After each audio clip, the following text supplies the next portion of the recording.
Hey, building owners face a lot of challenges moving forward as they learn how to maintain and replace their aging infrastructure of their buildings and campuses. In this episode, I speak with Nathan Owens III, Director of U.S. Channel Services and Partner Programs with Schneider, to talk through the significance of the NFPA 70B and 70E standards. In addition, Nate talks me through some of the opportunities available to electrical contractors as they help their building owner customers keep the lights on. Nate Owens has been with Schneider for over 19 years with experience in sales, management, operations, strategy, channel development, marketing, and commercial partnerships. And welcome to Keeping the Lights On. I'm your host, Todd Reed, and on this show, I connect with the owners and pros who design, build, and maintain our electrical, communications, and industrial world as we explore the best ways forward. Hey, real quick request here. As I work towards growing this show, I would really appreciate it if you could take a couple minutes to subscribe or follow, however your platform works, to the show, and also to leave us a thumbs up, 5-star rating, stars, thumbs, whatever they take. I really appreciate it, and it does help get more people to listen to the show and helps it grow. Thank you for that. Now, let's get into the show. All right, well, I like to start out each episode because, we're going to talk about some topics that maybe I don't understand or it's new to me, and a good place to do that is over a meal, right? You break bread together, you kind of relax, and kind of get to know each other. So if I or one of the listeners out there were to visit you in your hometown, where might you take them out to eat? So that's another great question. I can't make up my mind. I'm from Gary, Indiana. Okay. And so we always talk about Jay's Breakfast Spot. Okay. That is a place where you can get wherever you want, chicken and waffles, great pancakes, omelets, but it is like the go-to spot. During the summertime is always best because you usually have some kind of band there. Oh, really? That helps out with the atmosphere. Okay. And then there's another place, King Gyro, or Heroes, essentially. But they have the best barbecue and Heroes in Gary. Okay. Yeah. So tell me, at both those places, what's your favorite thing to get at each of those places? Favorite taste? See, I'm a big guy, so I don't have one favorite, as you can see. But I will say pancakes. No, I'm sorry. French toast is my favorite. Okay. French toast with a fruit compote. It could be banana, berries. Nice. On top with a sprinkle of sugar. And then from King Hero, I would say it's definitely Heroes. Do they have different stuff? Or I think Heroes has a specific meat, right? That they put in lamb meat. Lamb meat. Okay. Okay. Yeah, I haven't had very many of those, but either place sounds really good, and I like a good breakfast, so I think that'd probably be the place I'd choose first. All right, well, we're going to talk about something I really don't know much about at all, so this is going to be very educational for me.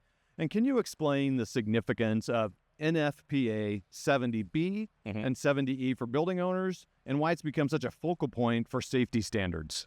No, I think so. When you look at comprehensive safety, a lot of companies, a lot of end users, a lot of companies just say people are their biggest assets at the end of the day.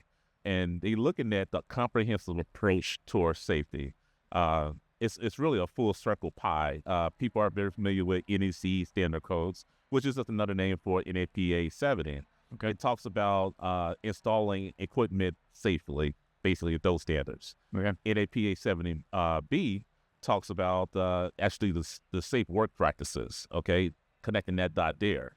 When you talk about 70E, I get that mixed up. 70E talks about safe work practices. Okay. 70B talks about the conditioning of that maintenance, essentially. And so one of the biggest things about that is that the 70B portion of those standards and codes used to be a you should do. Now, as of 2023, it's something that you ought to do. It's a standard now that should be part of your safety plans. Okay.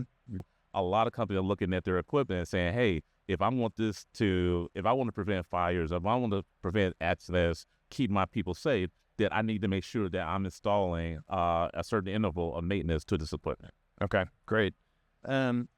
So how does aging infrastructure and equipment in buildings today contribute to the challenges around both 70B and 70E compliance? So here's a fun fact. I mentioned this yesterday at one of my presentations. Can you guess when was OSHA created? Oh gosh, when OSHA was created, I'm going to say the 1920s. 1970. Oh wow. Under Richard Nixon. Oh wow. Congress created OSHA in 1970. And so OSHA takes a look at the whole safety practice from that standpoint, obviously.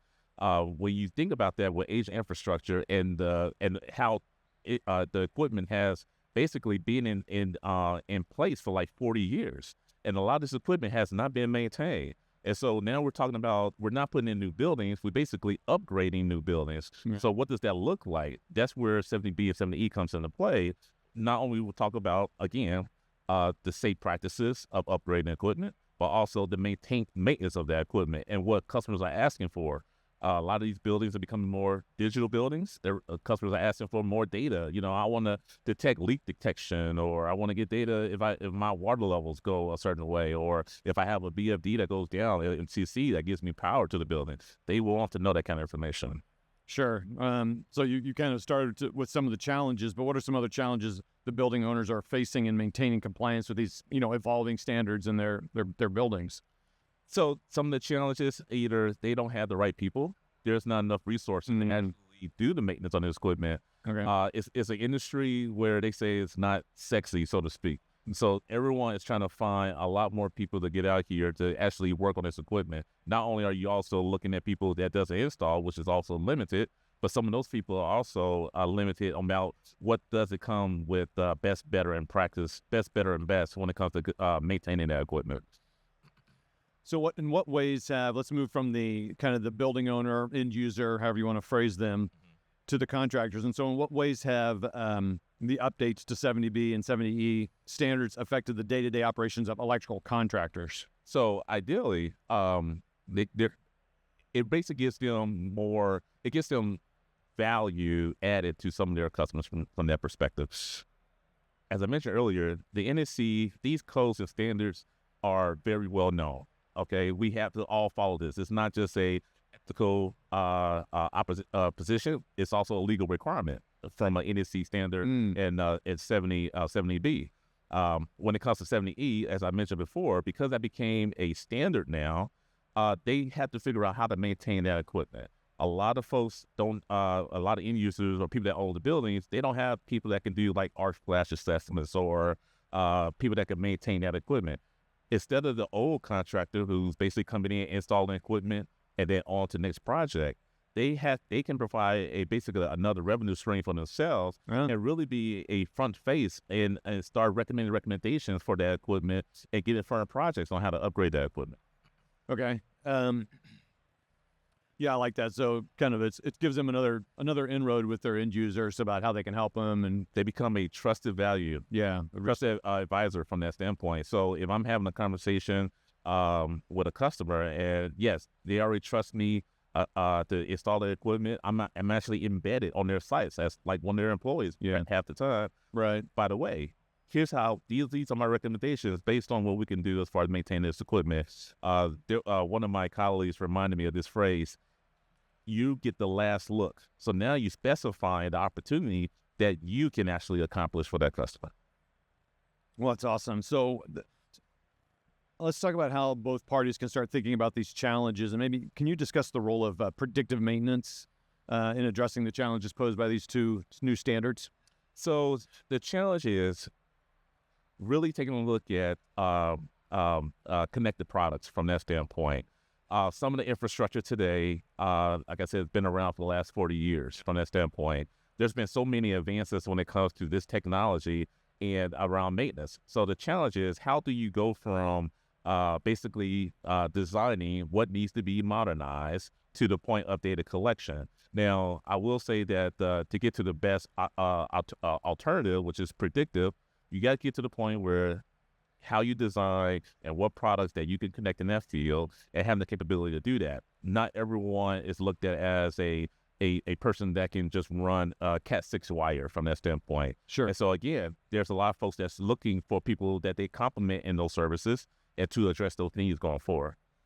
Well, are contractors able to be a part of that information or data stream to help with that predictive maintenance? Oh, yes. Okay. That one of the things that contractors can do is basically be in a position where they're monitoring that equipment. They could partner with likes of others and basically monitor that equipment from their site.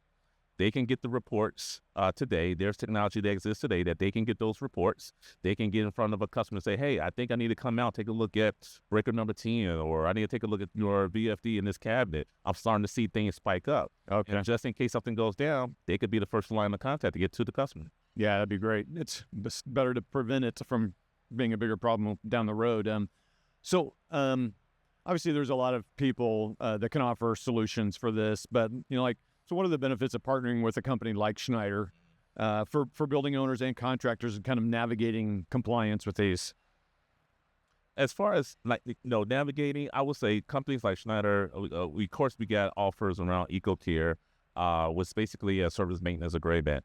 But it also includes the digitization of that said equipment from that standpoint. And so contractors usually partner with Schneider, work with us to actually come up and consult on what that design needs to look like to modernize their equipment.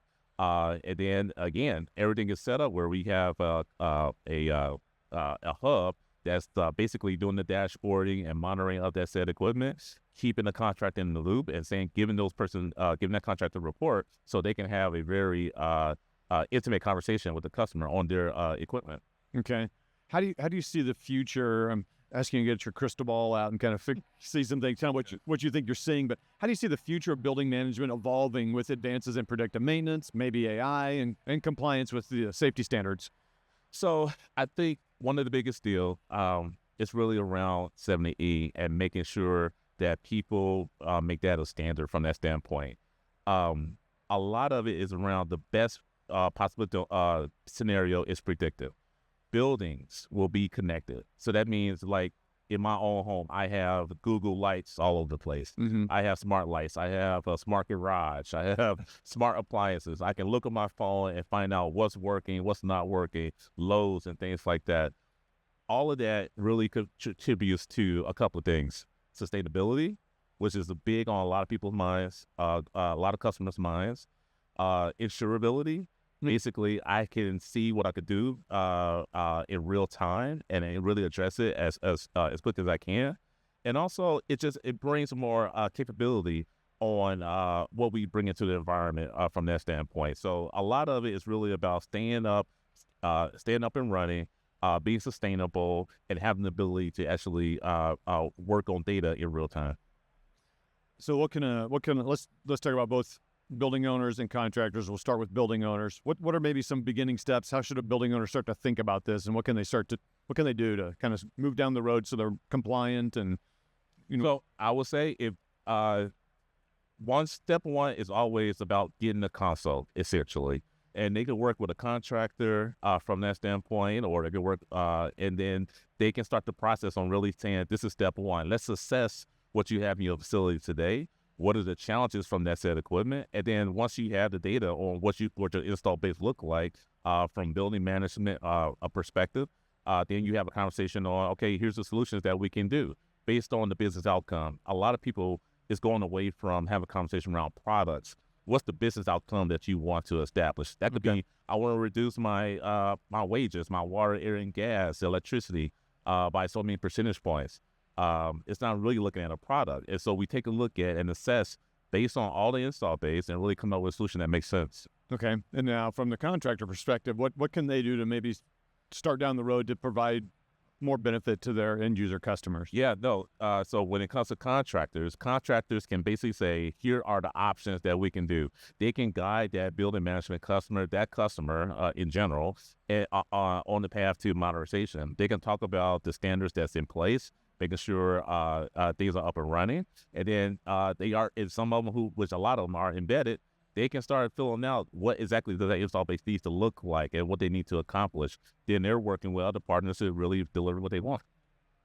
Does Schneider provide training, or how does the contractor start to learn about Contractors can reach out, definitely. So I'm responsible for our ecosystem partner program for the U.S. Okay. And so we have training available for our partners to really talk about digitization, modernization of equipment. And so they go through a course with us over a few weeks. We get them trained on our different products, not only technically, but also commercially.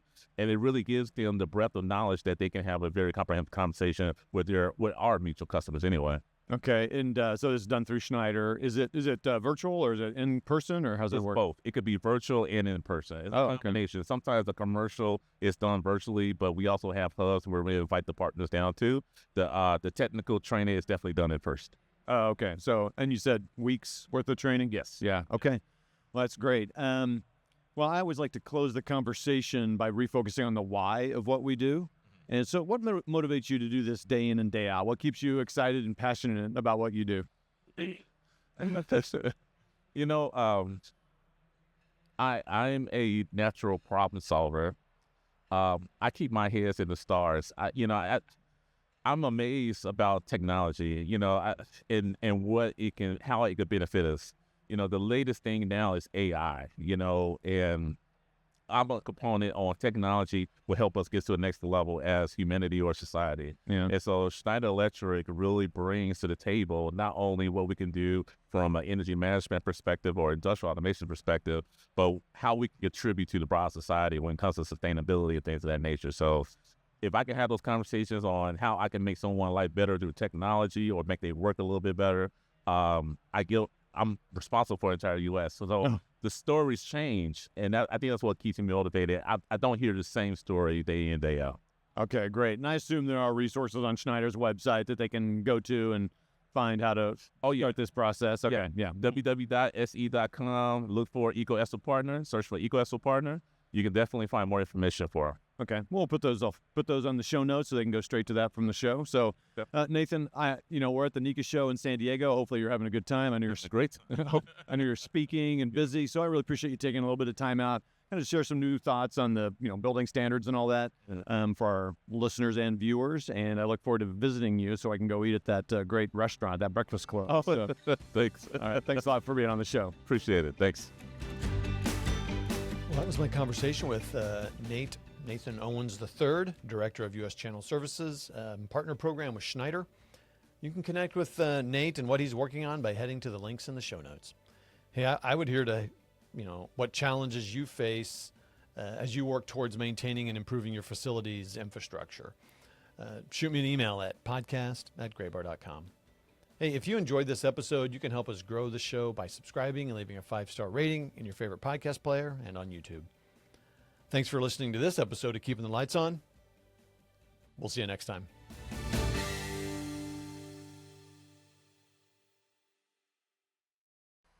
What advice would you give to 18-year-old Nathan? Oh, that is a great question. Stay the course. Okay. Oftentimes I have worked in ambiguity and used to question the next steps. And I have, over the years, become more confident in that. So I would say stay the course, build that confidence early. Okay. Yes, you don't know everything, but you're doing the right thing. Okay. Well, that's great.